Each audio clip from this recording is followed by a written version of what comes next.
जब कन्हैया सोकर के उठे तो देवकी को पता चला कि कन्हैया को माखन बहुत पसंद है, कन्हैया को माखन बहुत प्रिय है। देवकी मैया ने क्या किया, देवकी मैया ने सुबह सुबह ला करके एक माखन का कटोरा कन्हैया के आके रख दिया। अब तो महाराज कन्हैया ने जैसे ही माखन को देखा तो मैया की याद आ गई, यशोदा मैया की याद आ गई। भगवान उसी दिन से सदा निरंतर रोते रहे, रोते रहे, रोते। देवकी मैया समझा रही है बेटा क्यों रो रहा है, लेकिन समझ नहीं रहे क्यों। बोले गोपियों की याद आ रही है, उनको देख क्या कह के आए थे, ये कह के आए थे मैं 2 दिन बाद लौट के आऊंगा, लेकिन इतने वर्ष हो गए आज तक लौट करके नहीं गए। इसलिए आज कन्हैया को याद आ रही है अपनी मैया की, यशोदा मैया की, गोपियों की। अब देवकी मैया अपने भैया उद्धव जी के पास गई, उद्धव जी से जाकर के कहने लगी आप तो ज्ञानी हैं, आप जाकर के मेरे कन्हैया को समझा दो क्यों रो रहा है। अब उद्धव जी आए, आकर के कन्हैया से कहने लगे प्रभु आपकी लीला को देख करके मैं भी अचंभित हो जाता हूँ। कभी ऐसी लीला कर देते हो कि आपकी लीला को देख करके मैं ही चक्कर आ जाता हूँ। जब ब्रह्मा जी चक्कर आ जाते तो हम क्यों न चक्कर आए। बोले कन्हैया क्यों रो रहे हो आप, भगवान क्यों रो रहे हो। बोले आप क्या जानो, मेरी गोपियां, मेरे सखा, मेरी मैया, मेरे नंद बाबा मेरे संग कितना आनंद के साथ रहते थे। सुबह सुबह मैया लेकर के आते थे, अरे कन्हैया खड़े हो जा माखन पाले। मेरी मैया माखन लेकर के आती थी, मुझे इस ब्रजवासियों की याद आती इसलिए रुदन करता है।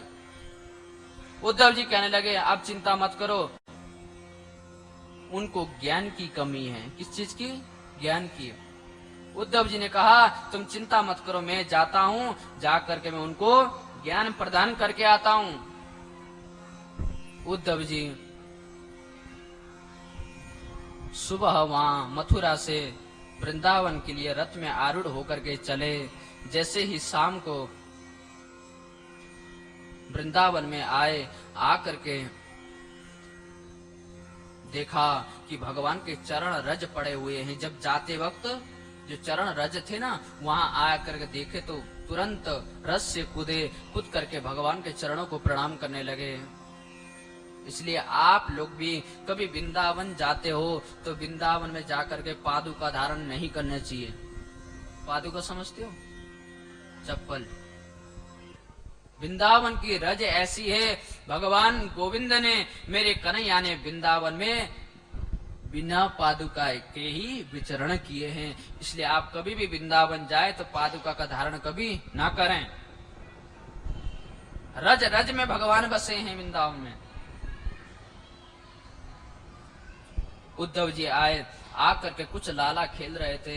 बोले नंद बाबा का भवन कौन सा है। बोले जो ये नदी बहती हुई आ रही है ना, इसके किनारे किनारे जाइए, जहाँ ये नदी शुरू हो रही है वही नंद बाबा का भवन है। उद्धव जी गए, नदी के किनारे किनारे गए, जा करके देखा समस्त गोपियां एकत्रित होकर के नंद बाबा, यशोदा मैया सब रुदन कर रही हैं। जैसे ही गोपियों ने देखा कि ये रथ तो वही है जिस रथ में अक्रूर जी लेकर के गए थे मथुरा भगवान को, वही रथ में अक्रूर उद्धव जी आए थे। उद्धव जी उसी रथ में आए थे। जैसे गोपियों ने देखा, गोपियां को अरे देखो ये अक्रूर फिर आ गया। पहले तो ये हमारे नेत्र कन्हैया को लेकर के गया, फिर आ गया। एक गोपी बोली अच्छा, पहले तो हमारे नेत्र को ले गया, अब क्या के लिए आया ये। दूसरी गोपी बोली पहले तो ये हमारे नेत्र को ले गया, अब ये हमारे प्राणों को लेने आया होगा। दूसरी गोपी बोली अच्छा, अगर ये प्राण मांगेगा तो हम प्राण दे देंगे इसको। तीसरी गोपी बोली हाँ दे देंगे, कम से कम अपने शरीर से हम गोविंद के पास नहीं जा पा रही, कम से कम हम प्राणों से गोविंद के पास तो पहुंच जाएंगे, हम प्राण दे देंगे, हमें क्या करना है ऐसे प्राणों की। तो उद्धव जी आए, उद्धव जी को नंद बाबा ने बैठाए, बैठा करके सब गोपियां रो रही हैं। नंद बाबा ने कहा उद्धव जी जो हमारा लाला है कभी हमको याद करता है, कभी कहता है यशोदा मैया मेरे नंद बाबा है, ये गोपियों को कभी याद करता है या कभी याद नहीं करता।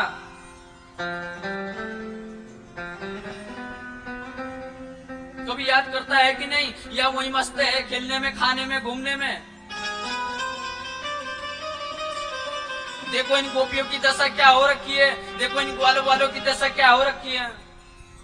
जिस दिन से ये लाला हमें यहाँ से छोड़ करके गया है, उस दिन से निरंतर ये रो रहे हैं, खाने का भी सुध बुध नहीं है। और यशोदा देखो बेचारी सुबह सुबह माखन लेकर के आती है और बोलती कन्हैया उड़ जाओ, माखन खा लो। जैसे कन्हैया को नहीं देखती तो माखन का कटोरा हाथ से छूट जाता है और धड़ाम से नीचे गिर जाती है।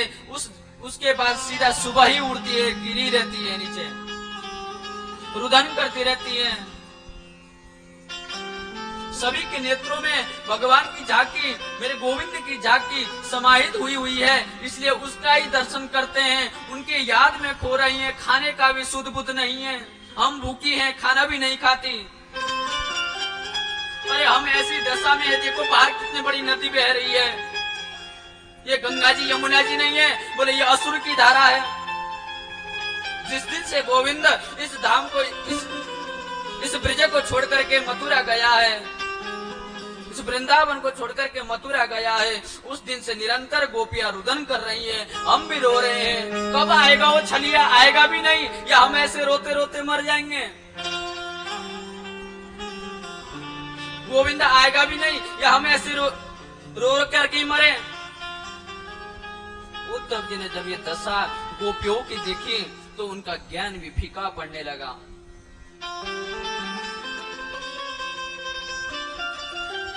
प्रेम के सामने ज्ञान भी फीका पड़ जाता है। प्रेम तो सब करते हैं, लेकिन प्रेम को कोई समझ नहीं पाता। जो प्रेम के भाव को जो समझ पाता हो वही प्रेम करना जानता है, अन्यथा नहीं। जो संसार के लोग होते हैं ना, संसार के जो लोग हैं ना, वो देखावटी प्रेम करते हैं। सामने वाले से सच्ची प्रेम नहीं करते, देखावटी। अगर हम उससे प्रेम करेंगे तो वो भी हमको प्रेम करेगा। पाने के उससे प्रेम करते हैं, स्वार्थ भाव से प्रेम करते हैं। लेकिन यहाँ गोपियां स्वार्थ भाव से नहीं, अपने हृदय से, भाव से प्रेम करते हैं कन्हैया से। जिस दिन से कन्हैया गया, संसार के लोग तो ऐसे हैं, माँ बाप जैसे मर जाएं 12 दिन तक तो बड़े रोएंगे, मेरे पिताजी, मेरे माताजी मर गए।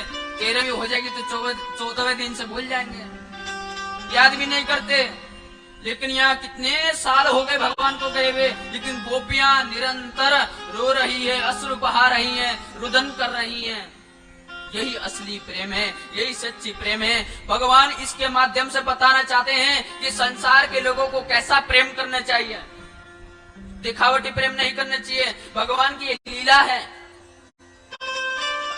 इस लीला के माध्यम से बताना चाहते हैं संसार के जितने भी लोग हैं, सच्ची प्रेम करें, दिखावटी प्रेम ना करें। उद्धव जी ने देखा तो उनका ज्ञान धीरे धीरे फीका पड़ने लगा। और तो और अगले दिन यमुना जी में स्नान करके आए, आकर के बैठे हुए थे, सभी गोपियां घेर करके बैठी हुई है। वहां पर राधा रानी विराजमान है। कौन? राधा रानी। उसी समय एक ब्राह्मण उड़ते हुए आया, आकर के राधा रानी के चरणों को स्पर्श करने लगा। राधा रानी का जा यहां से दूर, तू भी उस छलिया मोहन की तरह है, तू भी नए नए फूलों में से रस लेता है और उस फूल को त्याग देता है। जैसे वो छलिया मोहन भी ऐसा ही है, हर किसी से प्रेम करता है, प्रेम पूर्ण न करके छोड़ देता है, ऐसा ही तू है। इसलिए तेरे शरीर में से वही मथुरा के फूलों की सुगंध आ रही है, इसलिए जा यहां से। जब उद्धव जी ने देखा, उद्धव जी का सारा ज्ञान फीका पड़ गया महाराज। राधा रानी का ऐसा प्रेम देख करके उद्धव जी का जो प्रेम, जो ज्ञान था, सब फीका पड़ गया। उनके मन में ज्ञान समाप्त होकर के प्रेम उत्पन्न होने लगा, प्रेम उत्पन्न होने लगा। उद्धव जी कह रहे, प्रभु अब मेरा भी यहाँ से जाने का मन नहीं कर रहा है। इन गोपियों की दशा देख करके, नंद बाबा की दशा देख करके जाने का मन नहीं कर रहा है, लेकिन क्या करो, मुझे जाना ही पड़ेगा। लेकिन भगवान से प्रार्थना कर रहे, मैं तो यही चाहता हूं, मैं भी इस ब्रिज का रज बन जाऊं। उद्धव जी कह रहे हैं, भगवान मुझे भी इस ब्रिज का रज बना दो, मुझे इस ब्रिज का एक वृक्ष बना दो, मुझे जो मैं इन गोपियों की संग रहूं, इनके संग रह करके प्रेम के बारे में जानूं। ऐसा कहा। उद्धव जी का प्रेम बड़ा ज्ञान फीका हो गया। आए, आकर के गोविंद से मिले। गोविंद भी धीरे धीरे बड़े हुए। गोविंद से कहने लगे, बोले प्रभु आपने सच्ची कहा था कि वह मेरे प्रेमी जन है, प्रेमी भक्त है। मैं तो वहां जाकर के ज्ञान भूल गया, मैं भी आपका प्रेमी बन गया। इसलिए आप लोग भी संसार के लोगों से नहीं, मेरे गोविंद से प्रेम करें। संसार के लोग क्या होते हैं? स्वार्थी होते हैं। जब तक प्रेम करते हैं, जब तक आपका कामना, जो आपसे काम निकलवाना होगा तब तक प्रेम करेंगे, काम पूर्ण हो जाएगा फिर आपको त्याग देंगे। इसलिए संसार के लोगों को कहां बैठाना है? बोले संसार के लोगों को दिमाग में बैठाना है, और मेरे गोविंद को कहां बैठाना है? दिल में बैठाना है। दिल में संसार के लोगों को मत बैठाओ, दिल में मेरे गोविंद को बैठाओ। संसार के लोगों को अपने दिमाग में बैठाओ। दिमाग में बैठाओगे तो वो निकल जाएगा, लेकिन दिल में बैठाओगे तो निकल नहीं पाएगा।